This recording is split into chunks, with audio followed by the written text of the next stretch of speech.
Hi guys, before I jump into this video, this is your very quick spoiler warning. If you have not played Spider-Man 2 or Spider-Man Miles Morales or any of your previous Spider-Man games, I may mention some things throughout this video that could reveal some plot points in those games. It's not a huge part of the video, but if you are concerned about that, perhaps make sure you finish those games first before you watch this. Okay, thanks guys, enjoy the video.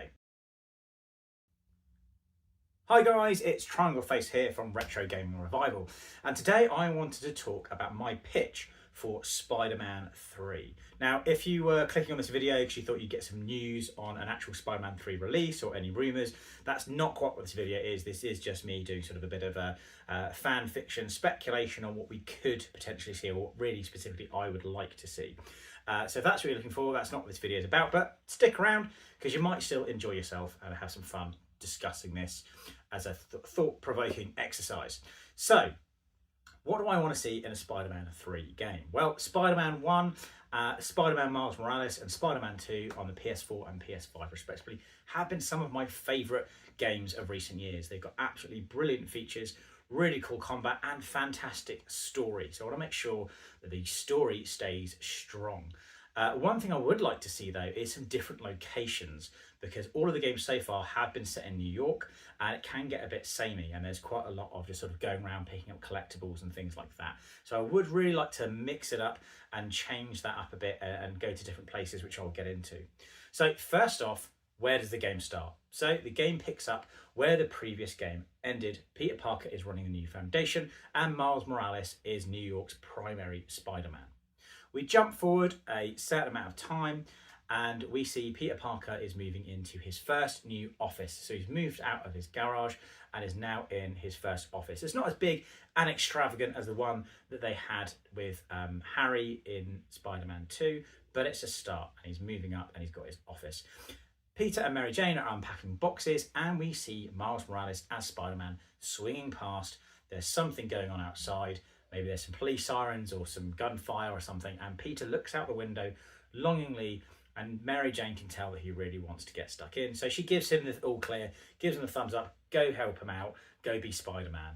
Peter protests, saying, no, we've got so much to do here. She's like, I've got this, go be Spider-Man. I know you want to go help your friend. So he puts on the suit, jumps out the window, and the game begins. We start off with one of the main villains of this story, which would be the Hobgoblin. So the Hobgoblin's got the glider, he's got the pumpkin bombs. We haven't seen Green Goblin yet in this, but we're going to have Hobgoblin first. So Hobgoblin has also got hold of a trans-dimensional gateway. Now, I was a big fan of the old Fox Kids Spider-Man series in the 90s, The Amazing Spider-Man, and you may see a lot of stuff that's taken inspiration from that in this story. So Hobgoblin has got this device. He's primarily using it for heists. He's not a villain with huge ambitions. He just likes making money and stealing things. He's not got sort of any dreams to destroy the world or anything like that. He's not a maniacal villain. He is a classic I want to steal things from a bank kind of villain. So he is using this portal to get into bank vaults and steal things. So you start off helping Miles, you then get into a battle with the Hobgoblin.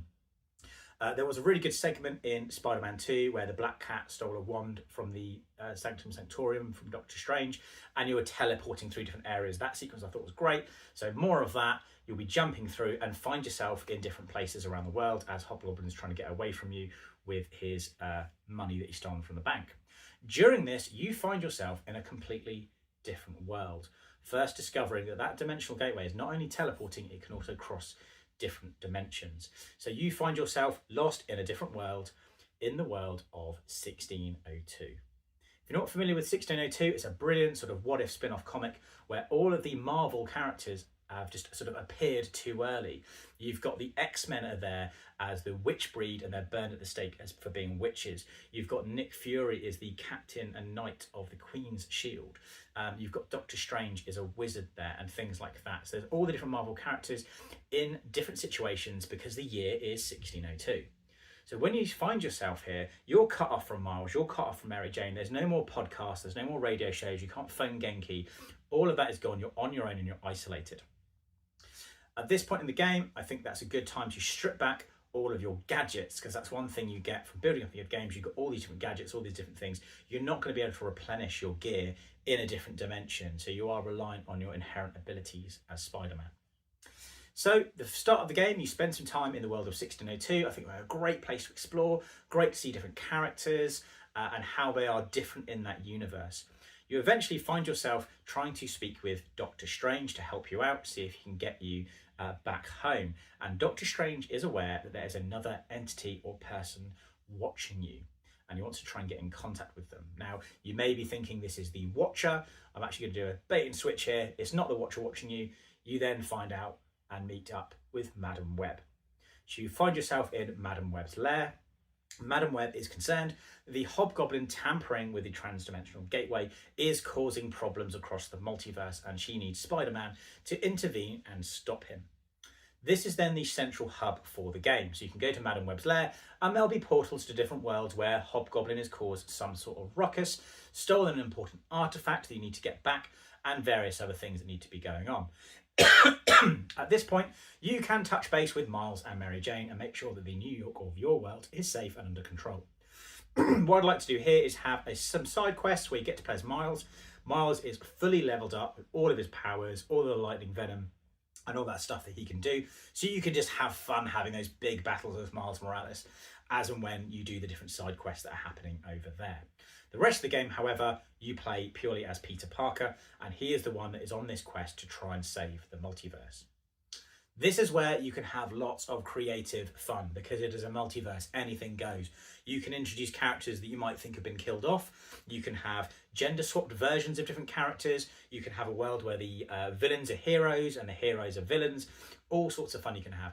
I also think it'd be great fun to revisit some of the older Spider-Man games. Imagine jumping in with the current PS5 graphics of Peter Parker and then going into a PS1 Spider-Man game where everything around you is that sort of polygon old school graphics, and there's maybe some short segments in there and you can meet up with other versions of yourself and other versions of Spider-Man and other characters. I think there could be a lot of fun to be had there.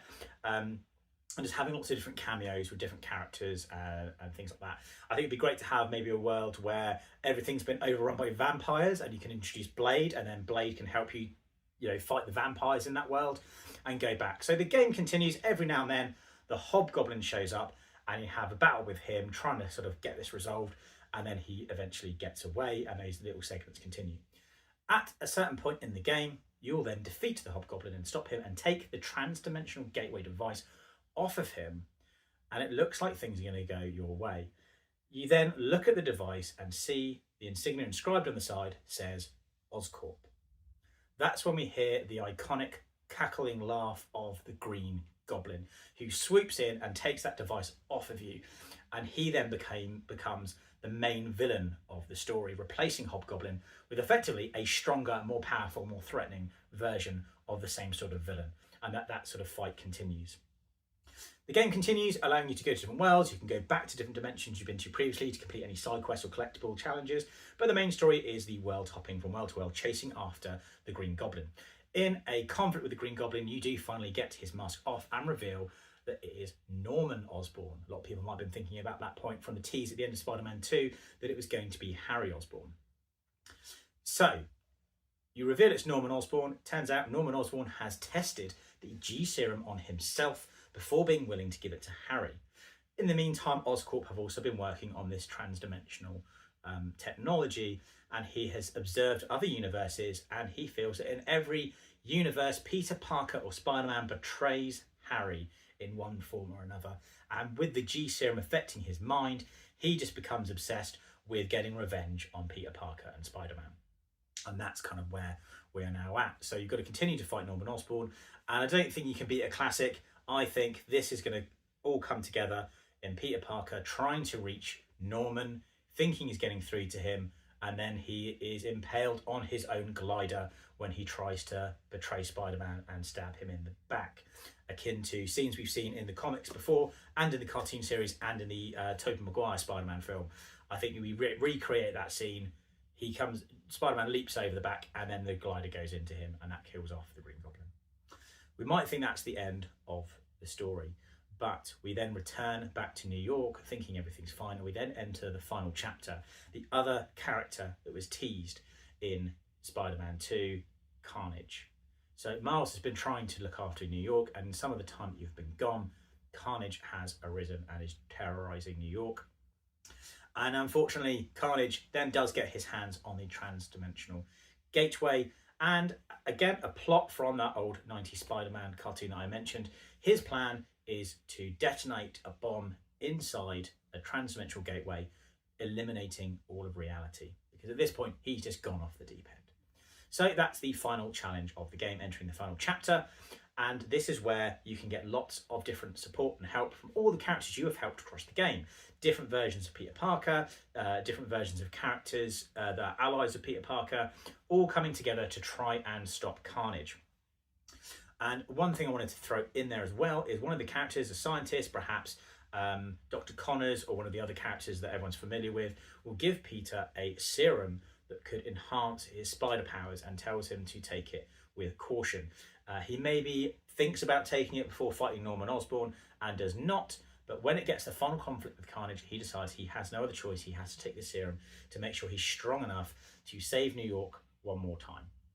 And that'll give you that boost of stats, and you can have fun in the last few segments, really sort of tearing loose on any villains because you're like a super hyped up, powerful version of Spider-Man. That then comes to the end of the game. Everything appears to be resolved, and then we get the mid-credit scene where Otto Octavius is seen injecting Harry Osborn with the G serum, and we just see Harry's hand clench a fist, and we know the threat's not over. We're going to have to reface the Green Goblin, and someone's going to have to explain to Harry what's happened to his father. We then get the final post-credit scene where Peter Parker is feeling pretty good. He's got his extra powers, he's feeling strong, but all of a sudden something doesn't feel right. He gets pain in his abdomen, and some of you might already know where I'm going with this. Of course, he sprouts extra arms and then transforms into the man spider, and having that monstrous scream at the end, finishing the game with Peter Parker transforming into the man spider, setting up perhaps a plot for Spider-Man 4. Always leave them wanting more. So that is my pitch. I'd love to know what you guys think. What are your ideas? I would love to see some video responses if anyone feels they want to do that, and say what are your pitches for Spider-Man 3. If you like this kind of thing, I'm happy to do more pitches. I've got a few ideas that I'd love to talk about. So yeah, don't forget to give this video a like. Please leave a comment and subscribe, and follow Retro Gaming Revival for more fun gaming videos. See you guys next time.